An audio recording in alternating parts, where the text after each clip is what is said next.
What if the biggest animated franchise of all time was a complete accident? What? Because that's exactly what happened with Despicable Me. This movie came out swinging with a premise that should not have worked. A supervillain adopts 3 kids to steal the moon and somehow turn that chaos into billions. We're talking about a franchise that makes Marvel money, all because audiences fell in love with a guy named Gru and his army of banana-obsessed chaos agents. But here's what we want to know. Was this actually brilliant storytelling disguised as a kids' movie? Or did Universal just stumble backwards into animation gold? Let's dive into the movie that changed everything as we watch another movie at Grandma's house.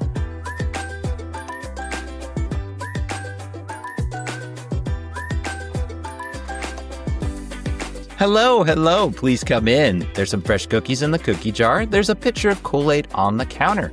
Make yourself comfy. I'm your host, Isaac. It's so fluffy, I'm gonna die. And who's with me to review the movie Despicable Me? This is Seth. Oh, yeah. Oh, it's great to see everyone. We're glad you stopped by. How you feeling, Seth? I'm feeling great. So excited.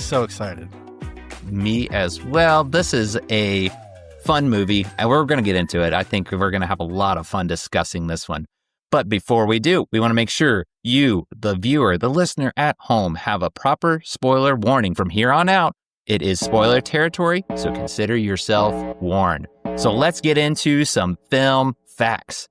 Despicable Me was released back on July 9th, 2010. It had a budget of $69 million, but the box office, $543.2 million. And looking around at some reviews, IMDb, it sits at a 7.6 out of 10. Rotten Tomatoes has a 80%. Letterboxd has a 3.6 out of 5. As of this recording, you can watch it for free on streaming on Netflix. It stars Steve Carell as Gru, Kristen Wiig, Miranda Cosgrove, and Julie Andrews. This is in association with Illumination and Universal Pictures. And last but not least, we got to get to Granny's family-friendly rating. So Seth, what is that rating? Granny's family-friendly rating for Despicable Me is a B for crude humor and mild violence. So there you go. We'll get into it more. And just a quick service announcement. If you like what you're hearing, be sure you hit a like down below. Leave us a comment of your thoughts on the movie Despicable Me. But let's get into it. I'm really curious to hear, what are your first memories with this film? So I actually saw this on the big screen with the group, and it was a very memorable day. That's awesome. Yeah, I love those just group goes to see them. I'll be honest, I didn't see it when it first came out, but the buzz for this movie, it was next to nothing. It just exploded, and we're going to, I'm sure, talk about that at length of what impact this movie made, but I wasn't one of those that saw it right away, so I was late to the party, so to say, but I recall having a good time with it. I've a lot of funny lines in this one. There was people that would always quote them, so that's kind of my memories thinking back when it first came out, was kind of being the lame one, the one that wasn't really seeing it right away and knowing the quotes until after the fact. But it was a fun memories when I first saw it. I remember having a good time with it. But with that said, what were your expectations going back on the rewatch? On the rewatch, just to enjoy myself. Yes, this is, in my opinion, one of those just funny movies for families. So my usual, I want to just have a good time with my kids. And that's every movie that we do, but I still have to make mention of it because that's how much it means to me, is if the kids can enjoy it. And I recall it'd been actually a little while since I'd seen it, but I was like, I don't remember if there was anything to be concerned about. So I was more interested in that. But just like you, just have a great time with it. That was pretty much my expectation as well. Well, before we get into the plot rewind, let's take just a moment to pause for our sponsor. Hey, love movies as much as we do? Then bring the experience of the theater to your walls with movieposters.com. Whether you're into the classics, the blockbusters, or indie gems, they have something for every single film fanatic. As a listener of our podcast, you can save up to 15% on your order right now. Just use code Grandma's House at checkout. Head to movieposters.com and let's build your ultimate collection today. All right, so let's pull up Netflix. Let's select Despicable Me and press play. Gru, a criminal mastermind, adopts 3 orphans as pawns to carry out the biggest heist in history. His life takes an unexpected turn when the little girls see the evildoer as their potential father. Lots of action, laughs, and adorableness. Come along and watch another fun movie at Grandma's house. Right. This is just a interesting and unique. That's the first thing that comes to my mind about this movie. If you have no idea what you're getting into, I would love to see people's reaction. I go back to, again, people kind of told me about it. That's my only regret. I wish I would have went into it a little more blindly, but I'm interested to hear what's kind of your first impressions as you watch the movie. It's just well done. Overall, it's a very strong film. I could wrap it up like this. Lots of laughs and cute moments. Oh, yes. This has so many quotes. I don't think I could have kept up with them if I tried. It's just one of those, sit back and enjoy it because you have Steve Carell. And to me, he's hilarious. I think for the most part, he's a likable guy, but whether you love him or hate him, he fits this role so well to me. Tremendous voice acting in this one, and he's a big part of that. You have just this really cool character arc. I'm more interested with the plot. The plot's very interesting. Maybe start there. What did you think of the plot? As you mentioned, it's about this supervillain, but he adopts these 3 kids and that aspect as it grows. So it's a very strong plot. Lots of twists in this one. I will say what's interesting about it, like you mentioned, is the character arc. It's not just Gru, but it's everybody in the film. And I really, one of the things I really like was the background characters, like the adoption agency or the whatever that lady, played by Kristen Wiig, I think. Yeah. She's so funny. Just her character coming back and then saying, I read the Spanish dictionary and everything. Really, really funny dialogue for this one. Yes. Kristen Wiig is in it before. I think she was pretty big, but not big like she is today or shortly after that. But she nails that. Just really, I don't know what the word I'm looking for, just moody and no nonsense at that adoption place. And I've got the quotes there, and I'm blanking on what she says, but she's pulling up his information on his resume, and she's just like, "Oh, you gave a whole resume. I really love to read." She's very sarcastic about it. I love that line, though. She's just like, "Oh, thanks. I got to read now," that kind of thing. But yeah, it's great. I agree with you 100%. The background characters are honestly what really shine about this movie. Gru is great. Don't get me wrong, but there's so many good side characters, and they aid the plot. They aid the comedy in this film. I mean, everybody kind of has their moment of being funny. You have even the dog, the dog. It's so funny. So what'd you think of the dog? I mean, the dog was I thought it was hilarious. It brings me back to the very first time I saw it. I should have said this earlier. So when I saw the movie, I didn't really know anything about it. And I'd maybe seen an ad or two, but I didn't know anything about it. So I was really fresh when I saw it. And I can think back to how awkward that dog looks at the beginning of the movie. But by the end of the film, it's like a part of the family and you love it. And it was like all the characters grow on you. It's amazing. Yes, they do such a good job with that. This was one of, if not the first, and maybe that's a fun fact, so I'll stop there, but Illumination, one of their first movies they did, and they just nailed it. I mean, I can't praise them enough for the animation itself. You're talking, about 15 years. Yeah, 15 years old. I mean, that's crazy. I feel like that was just yesterday. But 15 years old, the animation still holds up really well, in my opinion. It's got its unique style. Again, I go back to that word, unique. But the plot is just really unique. It is. I use that word about the plot of just different. And it has that, like you said, a character arc that Gru goes through. But like you mentioned, exactly, everybody changes. Even his assistant is really stern and stuff, but he kind of lightens up towards the end. The children all have their arc as well. And I love that. I mean, I'm a sucker for character arcs. So that's A+ for me on the plot. I love the plot. It never gets old to me. it's just entertaining. It's what you want out of a movie. But we've been kind of beating around the bush. We got to go to the characters. So what are some more characters that you want to bring out? So we can talk about it at length if you want, but I'm going to read off what I wrote down. So Gru is hilarious. The little girls are too cute and funny. And Vector, voiced by Jason Segel, was amazing. But also you've got Dr. Nefario, and was great in his own way. And someone that keeps popping up in the podcast is Will Arnett. But the whole entire cast was just brilliant. And we could go into it, I mean, each character if you wanted, but it's just really, really casted well. It is. I only mentioned a few. This stars a lot of big actors. I mean, you couldn't really get to all of them, but yeah, I mean, Jason Segel, he's terrific as Vector. Just so arrogant, so, oblivious at times. That's what's so great is he's this villain, but I love one of the little things you can blink and miss it. It does come more in focus towards the end, but the beginning, the pyramid is stolen, and it turns out Vector's the one that steals it.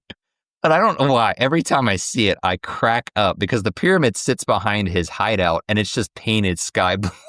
Yeah. Like hiding in plain sight. It's so silly, but I love it. It's so good. His scenes in his hideout, I love it. I laugh every time where they're trying to get in and get the shrink ray and that type of thing. But yeah, it's just a fun characters. Every scene, like I said, they seem like they get their own spotlight. The other ones that kind of jump out to me is, Dr. Nefario. I really like him. He makes the fart gun, and he's like, "Oh, I thought you said dart gun." He's like this brilliant scientist, but he's also kind of like, you could see there's a screw loose or two there. And I love it. It's great. But he turns out to have a good heart. He is more accepting of the kids. Again, going back to that character arc. But yeah, I got to get your thoughts. What did you think of more about the kids? You said they're kind of cute, but what did you think about their different personalities and dynamics going on? Yeah, it's hard to cast. I know that they weren't exactly like as the age of the voiceover actors, but it's hard to cast young children to fit into such a big role. And they casted well. They all have their unique, like you said, personalities. They're just really funny in their own way and quirky. And I love the girls. The girls. Yeah. And they're of course a big part of the plot where, Gru wants to steal the moon, and that premise is just hilarious. Obviously, just we're going to steal the moon. That's just a great scene. That's probably my favorite scene. We'll have to come back to that. But he uses the kids to get the shrink ray back because they have those cookies that they sell door to door. The premise is he needs a shrink ray to steal the moon. But that arc of his character, going back to Gru, that is so well done because, and if this is a fun fact, you can stop me, but I heard the directors, they didn't like how mean he was at the beginning, and he's a jerk. Like the kid drops the ice cream cone and he blows up a balloon and gives it to him and then pops it on purpose. I mean, you're just like, wow, this guy is a true villain. He freeze raised the whole people there in the coffee shop, even the guy not in line. Did you notice that? Like the guy's just sitting there. Yes. You're just like, this guy's a jerk. Like, wow, he's just so obnoxious. But again, he's just using the kids. By the end, the oldest and him, they have that special moment. I'm not ashamed to say it almost brings a tear to my eye every time when she hugs him and says, "I love you," because she at first says, "You'll never be my dad." So that whole arc is just beautiful. I just love that. Any kind of change where a character grows to become a better person, I'm a sucker for it every time. So that's what I love about the kids. They bring that out in them. I mean, what'd you think of Agnes though? She's kind of the scene stealer when it comes to the comedy. I thought all the kids were just amazing. Agnes is great. The scene to me that gets me choked up is when he reads the book to them at the end. Yeah. And I just lose it, man. I lose it every time. I've probably seen this movie, and I'm not even kidding, like close to 15 times. So wow. I love that scene at the, towards the end of the film. That gets me. Spoiler alert. Yeah. And it's a pretty good book. Like the book they read about the kittens, it's really well done. Like the art, and then they, use the kittens to drink the milk. Yeah, and then like the little things that you wouldn't expect to be great were great in this movie. Yeah. Like just little side features that weren't like necessarily aiding the plot or anything. It's all great. Like they really spent their time on making this, and I really appreciate that. That's how I felt too. I agree with you 100%. It's just well crafted. I mean, this was like a passion project. I don't know how else to put it. You could feel they wanted to tell a fun story, but also have fun with it. Yeah. And I can't believe it, but we've been missing out on what has made this such a cultural phenomenon is the Minions. The Minions are a huge part of this movie. As much as the story revolves around Gru and the girls and their arc, you have these Minions, these unique creatures that do Gru's bidding. So what are your thoughts on the Minions? I'd love to hear. What I like about the Minions is that they don't take themselves seriously. And that allows you to open up a world of entertainment. I mean, it's just really amazing. And so glad they had a spinoff for sure. But yeah, the Minions, just one joke after another, and they all land perfectly. I mean, it's just amazing. It's just truly amazing. Yes, they're the scenes, the ultimate. I like I said, each character has its own spotlight, but they steal any scene that they're in and hand it to them. It might be overdone. There's a lot of memes and all these like people that would use them in whatever like life lessons. I remember getting some of those, a picture of a minion. It was just everywhere. Yeah. But I feel even though they might have been overhyped, quote unquote, they're still hilarious. I mean, they're that for a reason. I go back to that first scene when Gru is telling them we're going to steal the moon. That is one of my favorite scenes because you're introduced to the Minions, but I still crack up at it. And he's just like, our plan, we are going to, and they get all their weapons out. And he's like, wait a minute, I haven't even told you yet. And someone misfires a missile and blows up the Minions. I don't know why I will laugh every time at that scene. It just gets my funny bone every time. It's in cartoon fun, so none of them are actually harmed. But the one goes up, he's like all smoky and stuff. He just punches the one. Gets me every time. I love it. It's just so hilarious. But yeah, what are some, again, going back to there's so many quotes. What are some scenes that are funny or quotes, things like that?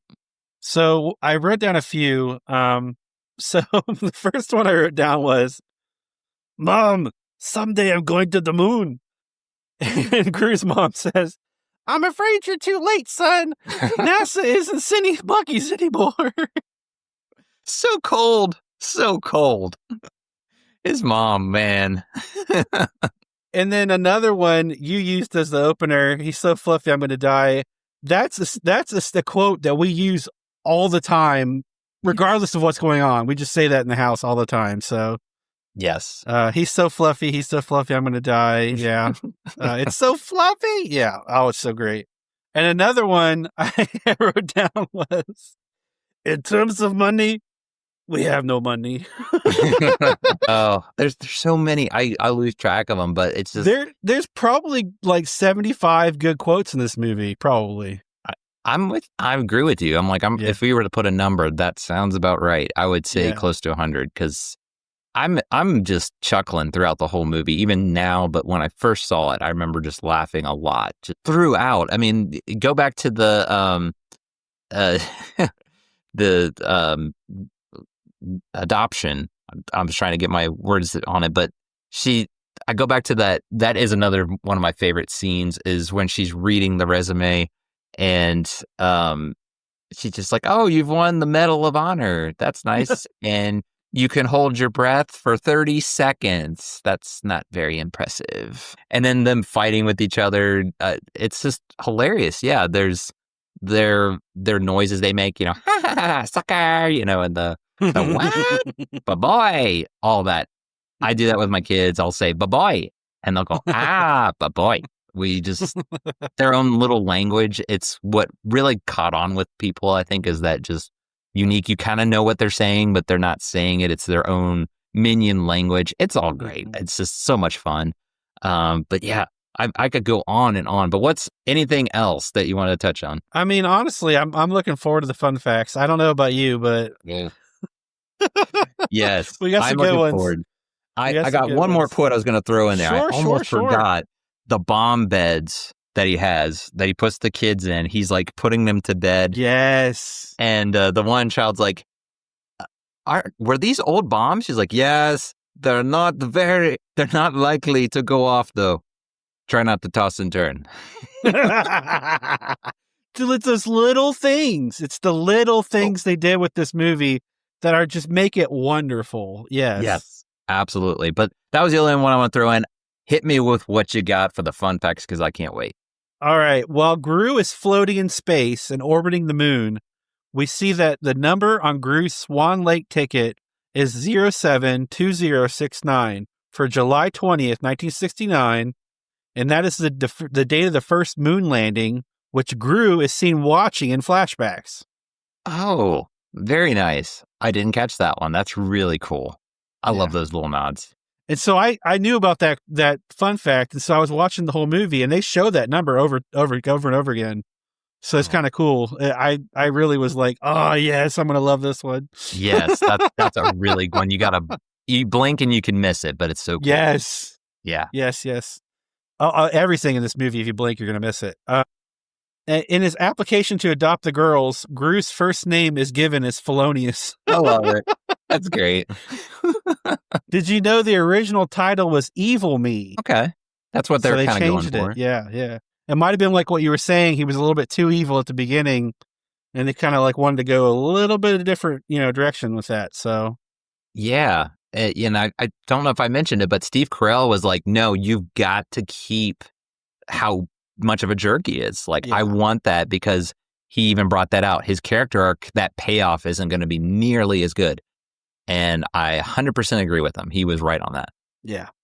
So speaking of Steve Carell, Steve Carell describes Gru's accent as a cross between Ricardo Montalban and Bela Lugosi, which is, if you think about it, is perfect. That's nailing it. I don't know where he came up with that accent, like how the inspiration of molding those two together, but that's just awesome. I agree. All right. So it's time for a fun fact trivia question. Are you ready? I'm ready. I got this. It's another true or false. So true or false, during the dance sequence, DJ Minion is using a Blu-ray disc player with the same color and font style as the writing as a Blu-ray player. True or false? Oh, man. I'm just going to say true. True is right. You're correct. All right. Yes. I'm back on track. There we go. Back on track. Okay. I was like, it sounds right, but I'm like, I got to just trust.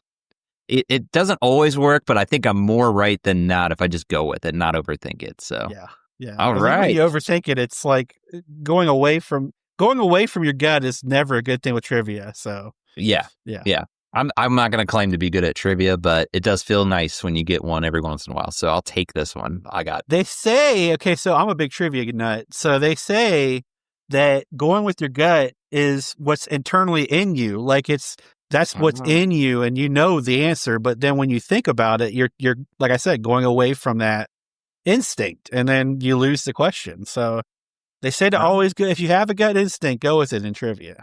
You're coaching me along, so I feel good going into future trivia. Thank you for that. I'm going to keep that in mind. You're kind of giving me a cheat code for next time. All right. I love it, though.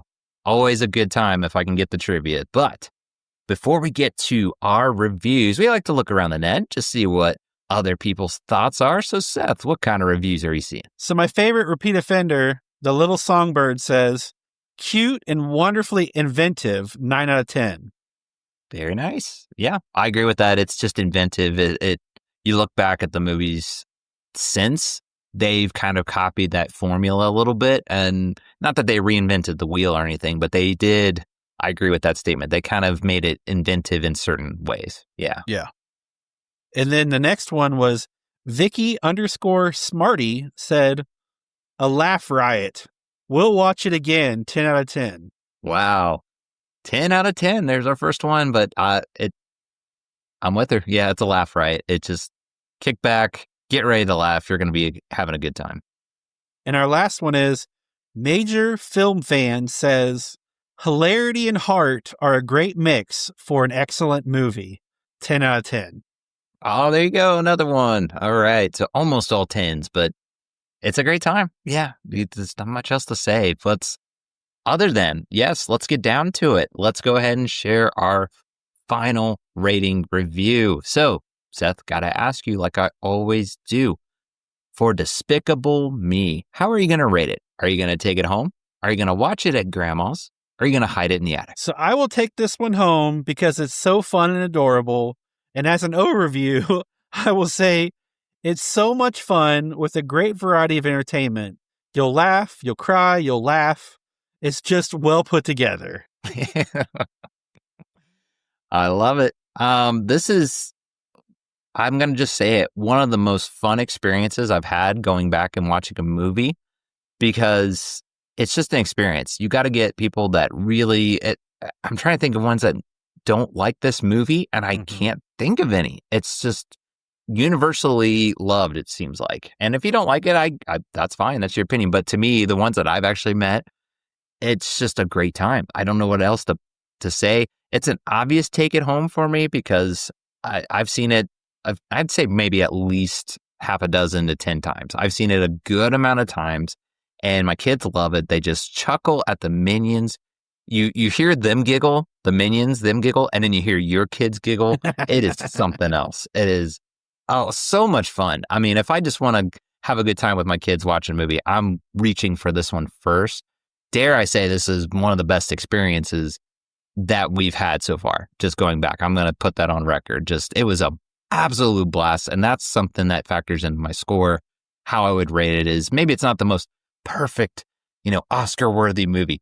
I do feel like this could be that. But my point being, I just love experiences. And this was one of the best experiences. It's just a wonderful movie. It's got heart. It's got comedy. It's got great voice acting. All the works. What else do you want? I mean, it's got everything you need in it. So it's a no-brainer. Surprise, surprise for anyone that didn't see that coming. But yeah, it's a take it home. And I proudly stamp that on that for this movie. Nice. For sure. Nice. All right. We've done it, ladies and gentlemen. We've got another movie in the books. But before we wrap things up, Seth, why don't you tell the good people where they can find and connect with us? You can find us on Facebook, Instagram, and YouTube, and TikTok now, I should say. Movies at Grandma's House at gmail.com. We have a newsletter, so keep up to date with all things movies at Grandma's House. And go to movieposters.com and type in Grandma's House at checkout for 15% off. That's it. Yes, be sure you're on our newsletter because we just recently had a winner for the month of September. A big shout out. It was Heidi. You won a free poster from movieposters.com. So big round of applause for you, Heidi. You have a free poster now in your possession. And that was for being on our newsletter. So all you got to do is be on our newsletter. You are entered in every month. So don't miss out. Make sure you're signed up if you aren't already. Well, that's going to do it for our time at Grandma's, but don't worry, we will be back soon. So in the meantime, remember to be kind and rewind. We'll see you next time. Bye, everybody.